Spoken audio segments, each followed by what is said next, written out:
Hey everyone, Jeremy here. Today I'm going to show you how to use Ally to audit your course accessibility. Let's get started. All right, so here I'm actually in the administrator console for Ally, and you can see that it gives me a breakdown of how we've done. I can look by year, by term, by month, but I'll just show you real quickly that right now our overall score for the year is at a 75.7%, and then last year we had a 76.5%. And this is actually, maybe doesn't look like much, but it's up about 10% from previous years. So we're actually improving quite a bit. And I can also look at, how each individual course is doing and the overall usage of Ally. But the main thing I want to look at here is what issues are we mostly having. So the main ones that we'll see here are the image does not have a description, and we can see for number 3, it's the document contains images without a description. So this is like alternate text for our images. But we have a lot of documents with contrast issues, like light text on a light background.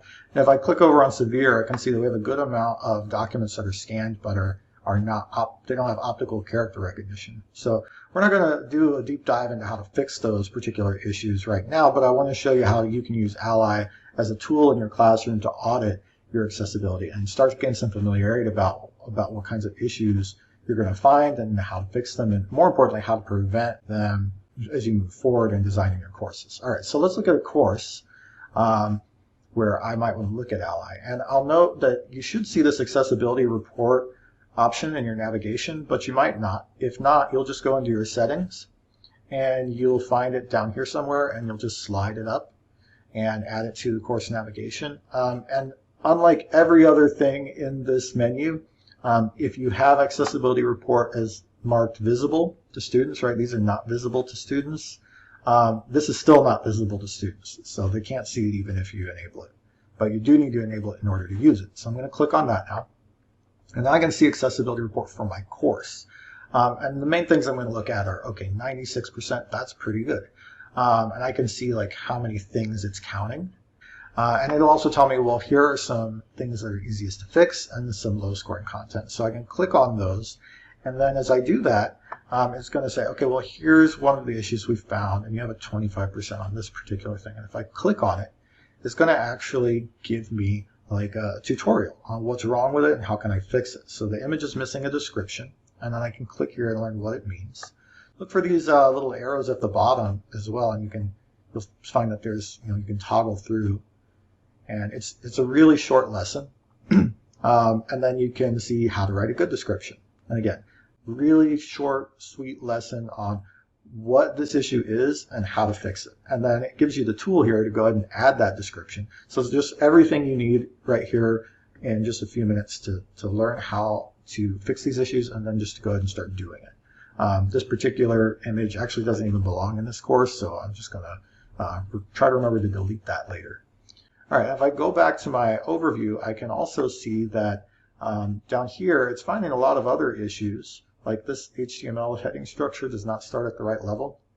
It's found 61 of those, but none of those showed up there. So if I find something down here and I want to fix it, or again, mainly to learn how to fix it or how to prevent introducing that problem to begin with, then I can click on the item here. And this way is not going to pop up with the tutorial.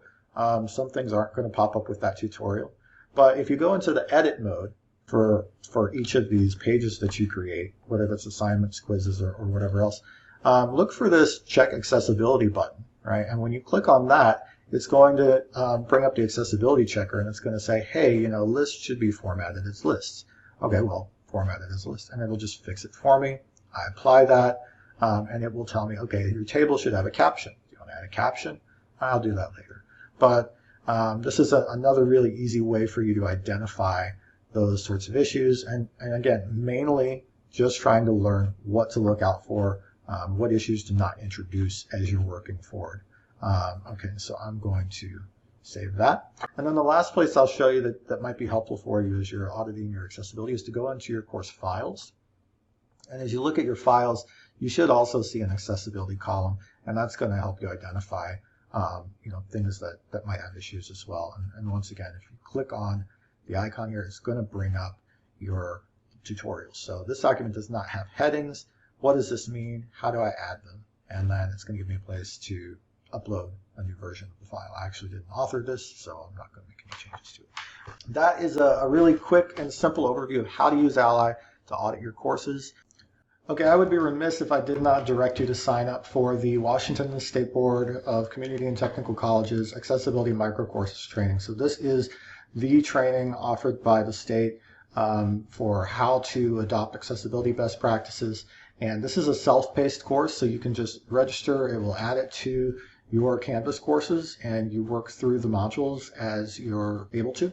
And that will give you really more of the necessary training to comply with the ADA regulations, as well as to adopt best practices for accessibility in your course. Be sure to sign up for that. Everyone who teaches online needs to take this course. Okay, that's all for this time. I will see you next time.